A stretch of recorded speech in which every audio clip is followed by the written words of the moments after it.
Après une semaine de boulot, à peu près, j'ai abouti à ça. Alors ça a l'air de rien, comme ça, mais en fait, moi, ça va énormément me simplifier ma post-production. En fait, ici, je prends la vidéo que je suis en train d'enregistrer, celle-là, là, par exemple, en ce moment même. Elle va apparaître ici. Je vais pouvoir lui dire, je veux que tu retires les silences, parce que de temps à autre, je réfléchis et donc je dis rien le temps de préparer ma phrase. Je peux remplacer le fond vert. Il va me générer automatiquement une description et un titre, et ensuite automatiquement envoyer tout ça sur YouTube. Et en fait, ça a l'air de rien, mais moi, ça me fait gagner un temps fou, parce que toutes ces opérations, par exemple, retirer les silences, ça prend 10, 20, 30 minutes, ça dépend de la taille de la vidéo, et il faut que j'attende la fin, que je surveille pour pouvoir après lancer la suite, remplacer le fond vert, et après lancer la suite, publier sur YouTube. Et à chaque fois, je peux pas faire autre chose à côté où c'est difficile parce que je dois surveiller ce qui se passe et reprendre. Donc, je peux pas être concentré à fond sur un autre truc. Et là, tout va se faire en un seul clic. Et j'ai plus à m'en occuper une fois que c'est lancé. Alors ça mettra 2 heures, 3 heures, ça dépend de la longueur de la vidéo, mais j'ai rien à faire et je peux m'occuper d'autre chose. Donc c'est un gain énorme en fait, ça a l'air de rien, mais c'est ça tout l'intérêt de cet outil, c'est justement d'aboutir à ce petit bouton. Donc c'est l'aboutissement de ce que je vous avais montré la dernière fois. Et la différence, c'est que cette fois-ci, on est passé dans du développement de la programmation professionnelle. Et là, je vous le dis, GPT-4 a été largué, mais sévère, alors que Claude 3.5 a assuré, mais grave, j'ai vraiment été impressionné. Donc, je vais vous parler de ça. Je vais vous montrer, ça ne sera pas technique, ne vous inquiétez pas. Je vais vous montrer ce que c'est de la programmation professionnelle. Je pense que c'est intéressant pour tout le monde, sincèrement, parce que, en fait, ça a trait avec quelque chose qui est universel, qui est la beauté. Alors évidemment, si ce n'est pas votre domaine, vous n'allez pas être sensible à cette beauté-là. Mais je vais quand même essayer de vous faire toucher ça du doigt. Je vais vous montrer rapidement les difficultés techniques que j'ai rencontrées et comment Claude 3 m'a aidé. Et là, c'est pareil, vous allez comprendre, parce que je vais vous expliquer un peu comment ça se passe la programmation, ce que ça change véritablement. Et en fait, ce que j'aimerais que vous compreniez aussi, c'est que là, un outil comme ça, donc je parle de Claude, ça démocratise la programmation pour tout le monde. C'est ça que je veux vous montrer. Si moi, j'ai pu faire un truc pro facilement avec, a fortiori, vous êtes débutant ou vous êtes curieux, là, vous avez quelque chose qui va pouvoir vous prendre en main véritablement. Ensuite, on va discuter un peu des implications de tout ça, notamment sur le milieu du travail. Et puis, je vais vous annoncer aussi la suite des opérations, les projets. Maintenant que j'ai testé les capacités de Claude en matière de programmation, ce que je prévois de faire derrière, je pense que ça va vous intéresser. Peut-être plus que ce petit outil que j'ai fait pour moi avant tout. Il pourrait intéresser d'autres vidéastes, mais bon, sans plus.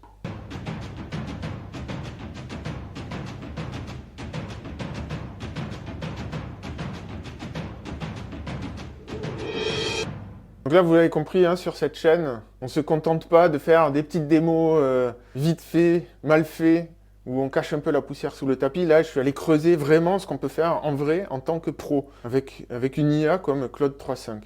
Là, je vais vous le montrer, c'est pas un projet immense, certes, mais on n'est plus dans le petit bidouillage. D'ailleurs, ça a commencé comme ça. Ça, c'est l'ancienne application, celle que je vous ai montrée la dernière fois. apphold.py, je l'ai gardé pour la démo. Donc, c'est un très grand fichier où il y a tout dedans et c'est un vrai plat de nouilles. Et je vais vous expliquer pourquoi, qu'est-ce que j'entends par plat de nouilles. Quand je rajoute une fonctionnalité à mon petit outil là, donc moi j'y suis allé progressivement, c'est-à-dire j'ai pas tout fait d'un coup. D'abord, je vais faire le retrait des silences. Donc voilà, la fonctionnalité, elle est là. Ensuite, il a fallu que je fasse la transcription, c'est-à-dire je prends une vidéo et je récupère ce que j'ai dit dedans. Et ça, en fait, c'est pas évident. Avant, je le faisais via YouTube, qui me le fournissait, mais ça voulait dire qu'il fallait que j'uploade ma vidéo, que je fasse un traitement après. Bon, c'était ultra chiant. Là, en fait, je le fais directement sur la vidéo grâce à Whisper, qui est fourni par OpenAI, en l'occurrence. Bon, bref. Donc, quand je veux rajouter une fonctionnalité, Chroma Key, par exemple, ça vient ici me faire ce petit truc où je peux venir sélectionner mes vidéos de fond qui sont dans un répertoire background et donc il faut quelque part que je lui dise les vidéos elles sont stockées à cet endroit. Donc c'est dans configuration que je fais ça. Là, ici, je lui dis ben voilà, tu vas chercher les vidéos pour les fonds dans ce répertoire-là. Pourquoi je vous montre ça? Parce que dans le code, c'est là où c'est important. Si je veux rajouter la fonctionnalité Chroma Key, c'est un tout, vous êtes d'accord, cette fonctionnalité-là. Bon, ben en fait, je suis obligé de venir mettre ici, de rajouter le répertoire pour les backgrounds. Il faut que vous me fassiez confiance, c'est dans la partie configuration. Ensuite, ce truc-là, je vais l'écrire dans un fichier pour que ça reste d'une session à l'autre. Mais après, donc il y a d'autres endroits où je vais devoir écrire dans mon gros plat de nouilles. Donc là, je vous montre, il y a plein de fonctionnalités qui n'ont rien à voir. Il faut que je retrouve à chaque fois. Alors où c'était Ah oui, alors là, on y arrive. Donc là, mon onglet configuration, il est là. Que la section d'avant, ça s'occupait du fichier configuration. Donc cette fois-ci, il faudrait que je mette, en fait je l'ai mis déjà ici, voilà, background directory, répertoire, pour sauver la configuration chroma key. Voilà, donc deuxième endroit où il faut que je vienne intervenir au milieu de mon fichier. Maintenant, troisième endroit, il faut que je crée un nouvel onglet. Je vais placer, voilà, ici, vous voyez là, remplacement du fond chroma key. Et là, bon, ben, il y a la fonctionnalité en elle-même. Appliquer le chroma key. Mais ça, c'est pas beau. Vous voyez bien, enfin, même sans être programmeur, vous voyez bien que si je rajoute une fonctionnalité, je suis obligé de mélanger ma fonctionnalité, en fait, un peu à droite à gauche dans le code. Donc, ce que j'ai fait, la première chose que j'ai fait avec Claude, je lui ai dit, on va faire ce qui s'appelle du refactoring. On va prendre ce plat de nouilles et on va retirer les nouilles une par une et les mettre chacune au bon endroit. Donc là, je lui ai demandé, bah, tu vas éclater ce fichier. Tu vas me créer un fichier principal dans lequel on va pouvoir mettre des plugins, et chaque plugin sera une fonctionnalité. Donc j'ai un plugin chroma key, j'ai un plugin retirer les silences, etc., etc. Donc ici, il m'a créé le code pour pouvoir récupérer les plugins, faire les fonctionnalités qui vont bien avec, qui sont générales à tous les plugins, c'est-à-dire sauver dans un fichier de configuration, rajouter des onglets, des bidules comme ça. Je ne vais pas rentrer dans le détail. Mais bon, bref. Donc ça fait un fichier qui est beaucoup plus petit que l'ancien. Mais après, j'ai d'autres petits fichiers maintenant. Donc chroma key, toutes les fonctionnalités chroma key, elles sont ici maintenant. Donc la configuration, elle est là. On retrouve le répertoire de travail. On retrouve... Alors, il faut que je cherche. C'est ça qui était trop chiant avant. Bon, voilà. Alors, voilà. On retrouve ici l'équivalent. Je vais mettre en un peu plus petit. Alors, voilà. Par exemple, ici, là, Selected Video et Selected Background. Alors bon, entre-temps, on est passé au multilingue. Donc bon, ça, j'explique après. Mais bon, voilà. Vous voyez bien, on retrouve les mêmes choses. Selected Video, Selected Background, if ST Button, if ST Button, if Selected Video, Selected Background. Bon, voilà. En fait, il a récupéré le code. Il s'est débrouillé. Ce qui est dingue, vraiment, c'est qu'il a fait ça tout seul. Et c'est une opération extrêmement complexe, ce que j'ai demandé. Je n'exagère pas. Même si ce n'était pas un programme hyper long, c'est pas du tout trivial. Et ça, je peux vous dire que pour l'avoir fait moi-même, c'est hyper chiant. Ces trucs-là, il me l'a fait le temps que je tape. En fait, c'est moi qui ai passé plus de temps à taper que lui à faire. Hein. Disons que lui, il m'a fait ça en un quart d'heure. Mais moi, le temps que je tape tout ça, pour lui expliquer ce que je voulais, ça m'a pris, disons, 4 heures. Si j'avais dû le faire moi-même à la main, j'en avais pour 4 jours. Et je n'exagère pas. Parce qu'en fait, quand on fait ces trucs-là, on fait des fautes de frappe, on oublie, là j'aurais mis default avec, en oubliant le L, parce que j'aurais tapé en français, et il n'y aurait rien qui aurait marché, et il m'aurait fallu des heures après pour retrouver. Donc là, il m'a fait ce qui s'appelle du refactoring. Bon, si vous n'êtes pas programmeur, vous vous en fichez. Mais ça fait que je me retrouve avec un programme qui est beaucoup plus facile à comprendre pour quelqu'un qui vient de l'extérieur. Quand je dis que c'est plus beau, c'est qu'on retrouve des symétries et des régularités. C'est un peu comme dans la nature, qu'il n'y avait pas de ce côté. Concrètement, ce qu'il a fait, c'est ça. J'avais un gros fichier avant app, il me l'a explosé en plusieurs, et là, on commence à voir un peu comment ça s'architecture, tout ça. Et quelqu'un qui arrive, qui est nouveau là-dedans, je lui montre ce graphique, je lui dis, ben voilà, les fichiers, ils sont là, tu regardes, il va vite, très très vite comprendre.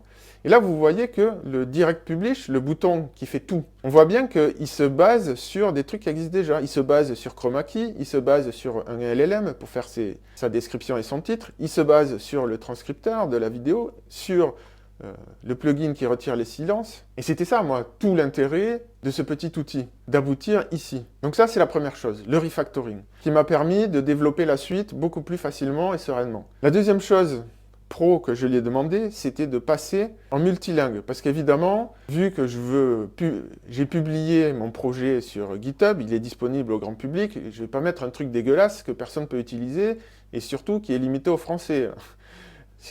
Tout se fait en anglais. Donc là, j'ai dit, bon, ok, au début, j'ai bidouillé, et j'ai fait ça en français vite fait pour voir un peu ce que ça donnait. Mais là aussi, ça a été dingue. C'est que je lui ai demandé de me faire la traduction tout seul. Enfin, le multilingue, pardon, tout seul. Et il a tout fait tout seul. Alors, pour le coup, et on se retrouve avec des trucs comme ça, là, où j'ai la version anglaise, EN, Background Replacement Chroma Key, et là, la version française, Replacement du franc chroma key. Alors ça, je l'ai fait avec GPT-4. Pourquoi? Parce qu'en fait, Claude, il me limite dans le nombre de requêtes que je peux faire par jour. Et puis là, je peux vous dire que je l'ai chargé parce que c'était pas des petites requêtes. Je vous montrerai ça après rapidement, vous allez voir. Bref, donc au début, j'ai commencé avec GPT-4. Le problème, c'est que, en fait, il s'est planté et j'arrivais pas à m'en dépatouiller.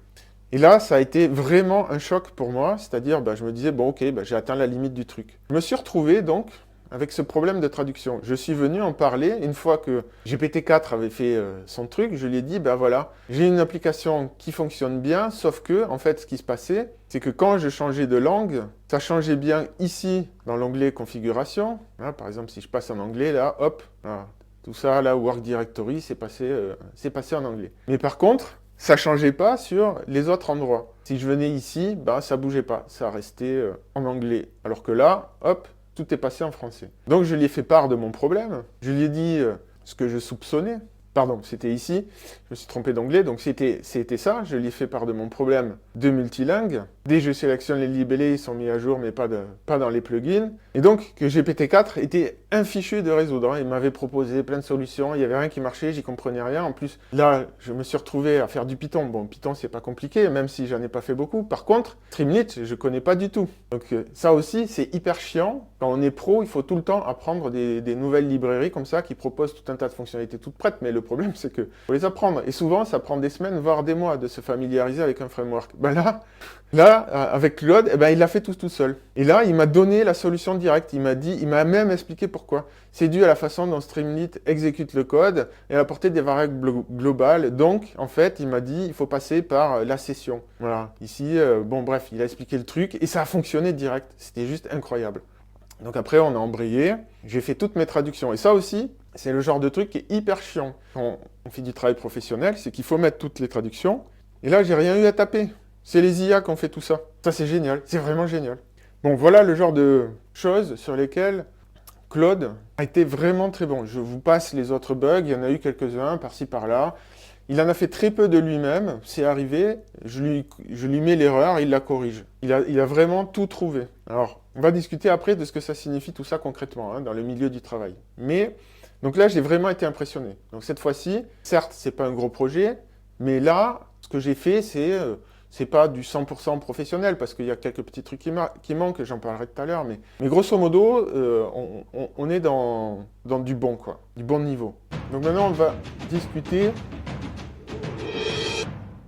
justement de la professionnalisation, enfin de ce que c'est le codage professionnel. Alors la première chose, c'est ce que j'ai montré, c'est le refactoring. C'est très pénible, et en fait, beaucoup de gens ne le font pas à cause de ça.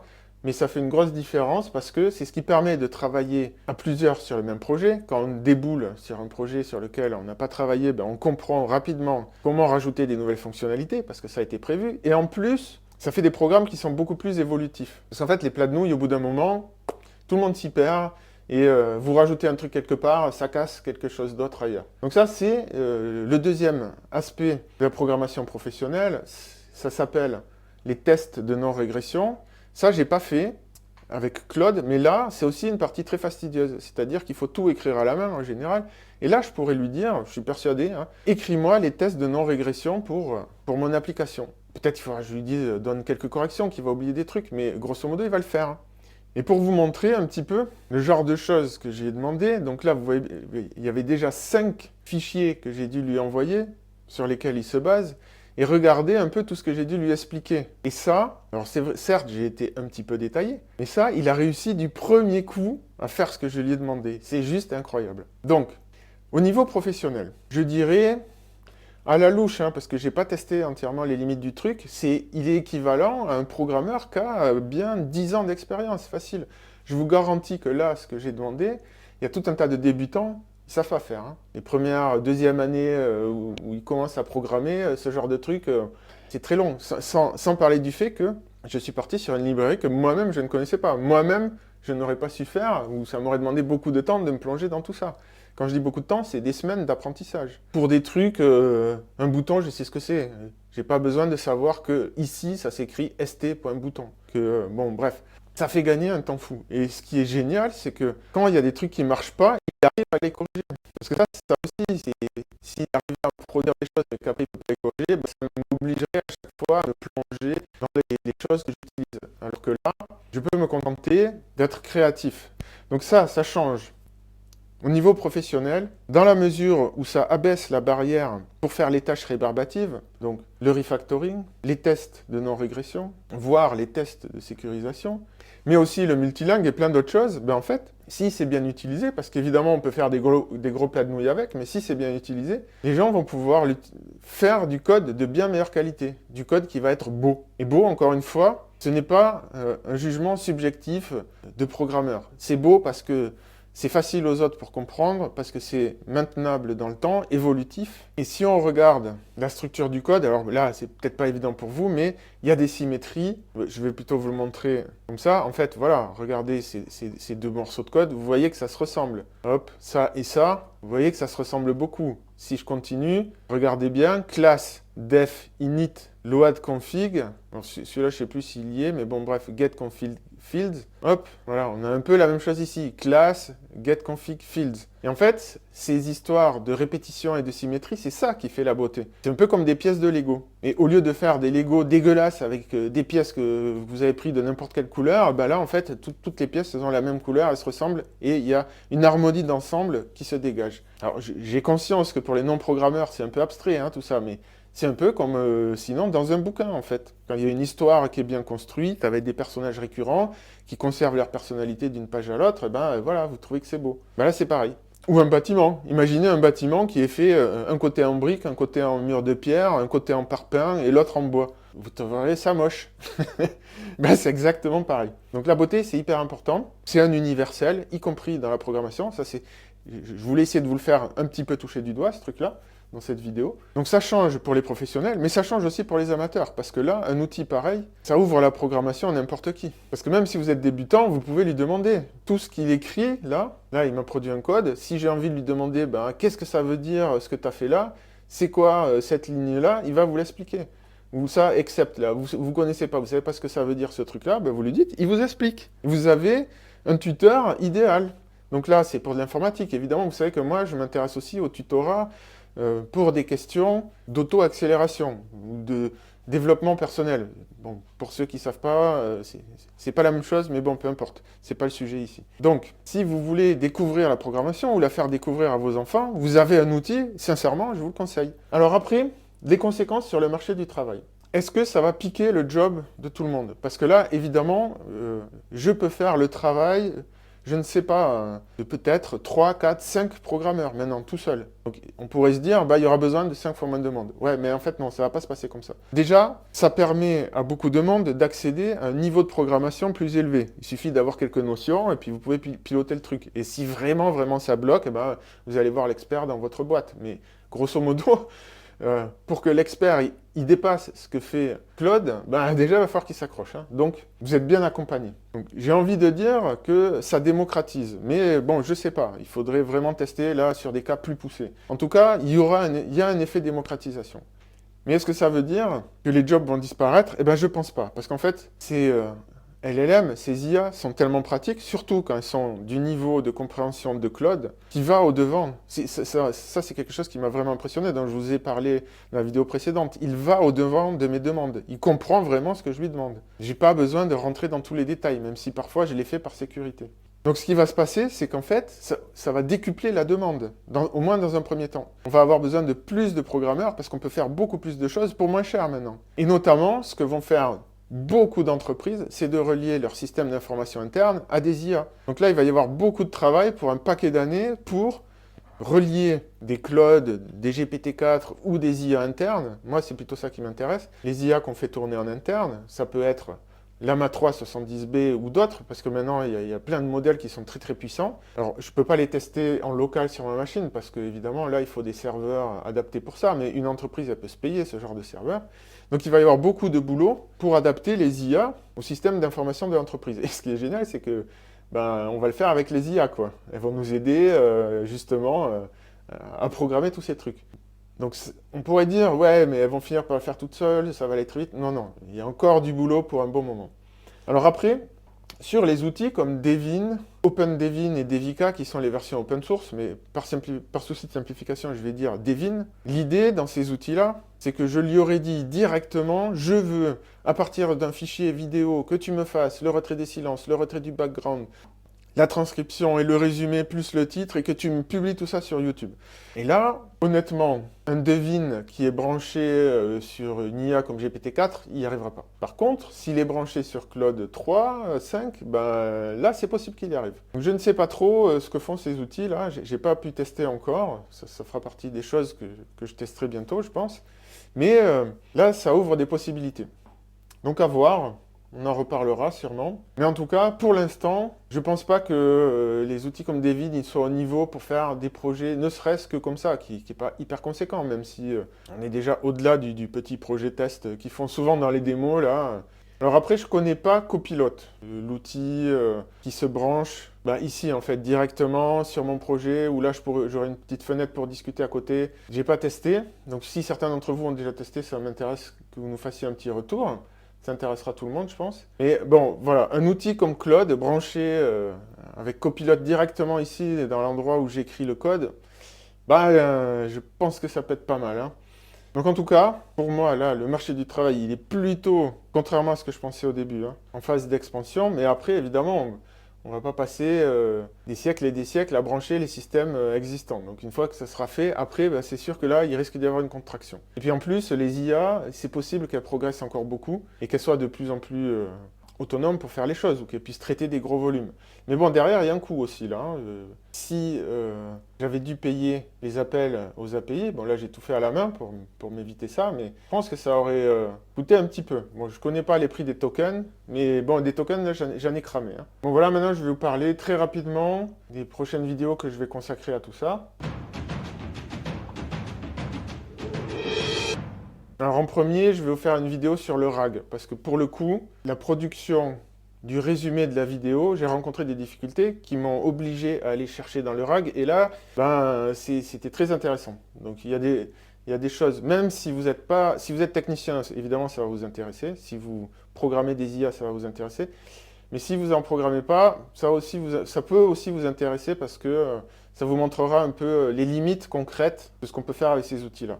Ensuite, mon projet, maintenant que j'ai joué avec Claude, c'est de m'émanciper de ChatGPT, parce que là, je paie l'abonnement. Pour l'instant, en fait, je paie l'abonnement pourquoi? Je discute plus avec ChatGPT. Je paie l'abonnement parce que, pour l'instant, c'est grâce à lui que je fais mes vignettes. Voilà, par exemple, je lui demande ici là, de me générer la tête d'un gus, et il est bon pour ça. Et là, regardez mon prompt. Si je fais ça avec d'autres outils, des outils gratuits, j'aurais jamais quelque chose comme ça. C'est presque comme s'il devinait. Donc j'ai trouvé un outil basé sur Stable Diffusion qui est hyper intéressant et très puissant, mais qui est difficile à maîtriser. Donc on peut faire pas mal de choses avec. Là, je me suis amusé à tester des générations de robots. Donc vous voyez, les images, elles sont quand même pas mal. On peut mettre différents styles, plus ou moins photoréalistes, bon, etc., etc. Bon là, c'était pas ce que je voulais. Il m'a généré ce truc. Et oui, j'ai réussi à faire un Elon Musk qu'on reconnaît. C'est pas parfait, mais on reconnaît. Bon, c'est pour vous montrer un peu le niveau. Donc ça a l'air puissant, mais c'est vraiment complexe. Et par exemple, j'ai pris cette image-là et je lui ai demandé de me la faire en triste. Mais le problème, c'est qu'il a gardé la forme du visage. Donc je me retrouve avec un gus. Non seulement là, il a gardé le blanc ici. Bon bref, je me retrouve avec un gus, ça va pas.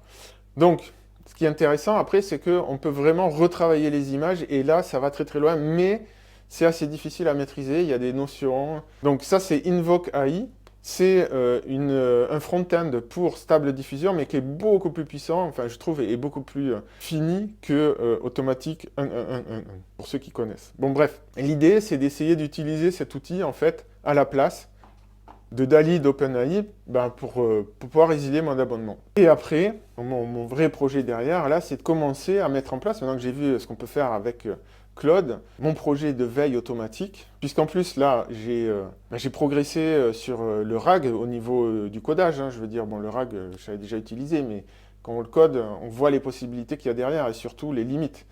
Donc là, je vais pouvoir me lancer dans un projet qui sera potentiellement utile pour tout le monde, que je vais essayer de mettre à disposition, pour que vous puissiez jouer avec aussi.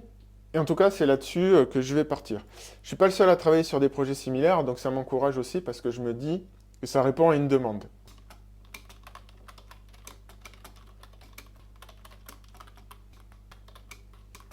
Voilà, je fais un petit test en direct, je ne sais pas du tout ce que ça va donner. L'idée, c'est de le refaire, mais avec le montant plus court. Bon, là, il l'a pas trop raccourci, il n'est pas en train de prendre le chemin. Il m'a fait des moustaches qu'il n'y avait pas. Bon, en tout cas, il m'a enlevé le trait blanc. Et je vous ferai un tuto pour ça parce que c'est vraiment un outil qui a l'air très très sympa, une fois qu'on a appris à le maîtriser. Donc voilà, ben abonnez-vous. Si vous avez des questions sur tout ça... Ah oui, j'ai oublié de dire, donc cet outil-là, bon, il vaut ce qu'il vaut, je l'ai fait pour moi, mais il est publié, donc si vous avez envie de regarder, voir, de l'installer, ben, normalement vous avez ce qu'il faut là. Pour l'instant c'est sous Linux, je ne sais pas si ça s'installe facilement ailleurs. En tout cas, si vous avez un environnement Python, normalement il doit fonctionner. Donc on va continuer. Ben, à creuser ensuite, l'idée de la veille, c'est surtout pour développer quelque chose qui soit utile pour la longévité. C'est une des choses qui est centrale dont on discute sur cette chaîne. Hein, au cœur de l'auto-accélération, il y a de vivre plus longtemps et en meilleure santé. Et donc là, il se passe tellement de choses dans ce domaine qu'il faut un outil. C'est impossible de tout surveiller. Et je pense qu'avec les IA, il y a moyen de faire quelque chose. Et aussi en tant qu'outil pour trouver des projets dans lesquels investir. Là, j'ai déjà plusieurs vidéos en préparation où je vais vous parler de ça, comment utiliser les IA pour investir. Évidemment, pas pour faire du robot trading et des trucs qui seulement servent à rien. Bon, je vous expliquerai un peu ma vision de l'investissement. Ça vaut ce que ça vaut et c'est ma vision personnelle. Vous n'êtes pas obligé d'adhérer, mais bon, c'est pour expliquer pourquoi je vais dans un sens et pas dans un autre. Voilà, en tout cas, j'espère que ça vous aura plu. J'ai vraiment... Essayez, bien que ce soit très technique, de faire en sorte que ça soit intéressant aussi pour les non-techniciens, pour vous montrer un peu ce que ces IA, elles ont dans le ventre, et ce que vous pouvez faire avec, ce que vous pouvez faire à vos enfants avec, mais aussi ce que d'autres vont faire avec. Donc comme ça, vous voyez un peu concrètement ce qui va se passer dans les entreprises qui travaillent dans ce domaine. Voilà, je vous remercie de votre attention, je vous souhaite une bonne accélération.